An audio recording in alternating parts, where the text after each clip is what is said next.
Hi friends, అందరు ఎలా ఉన్నారు? Welcome back to my channel లిక్కీ talks.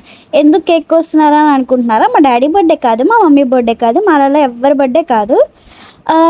ఎందుకంటే మా మమ్మీ మా డాడీ 26th యానివర్సరీ అనమాట. సో అందుకే కేక్ కోస్తున్నాము, సెలబ్రేషన్స్ చేసాము. 25 years కలిసి ఉన్నారు మా మమ్మీ మా డాడీ. చాలా హ్యాపీగా ఉంటున్నాము. కేక్ కట్ చేసిన తర్వాత కేక్ తినిపించుకొని ఇంకా మేము గుడికి వెళ్ళడానికి రెడీ అయిపోయామన్నమాట. ఏం గుడి అంటే రంగనాయకులపేటలో రంగనాయకుల స్వామి గుడి ఉంది కదా, ఆ గుడికి స్టార్ట్ అయ్యాము. మార్నింగ్ అరౌండ్ 9కేమో స్టార్ట్ అయ్యాము. దారిలో మా చిన్నత్తకి పెద్దత్తకి స్వీట్స్ కేక్స్ ఇచ్చేసి స్టార్ట్ అయ్యాము. ఇంక ఇచ్చేసిన తర్వాత మా నాన్నమ్మని పికప్ చేసుకొని వెళ్తున్నాము. సో వచ్చే దారిలో మా మమ్మీ గుడికి వెళ్ళి దండం పెట్టుకొని వస్తుంది, వినాయక స్వామి గుడికి. నేనైతే కార్లోనే ఉన్నాను, కార్లో నుంచి దిగలేదు, వచ్చేస్తున్నారు కదా అని. ఇంకా అక్కడి నుంచి స్ట్రైట్గా గుడికే వెళ్ళిపోయామన్నమాట. గుడికి వెళ్ళిన తర్వాత అక్కడ చాలా ట్రాఫిక్ ఉంది. రంగనాయకులపేట నెల్లూరులో చాలామందికి తెలుసు. అది రంగనాయకుల స్వామి గుడి చాలా ఫేమస్, కృష్ణదేవరాయ కాలం నుంచే ఉందంట.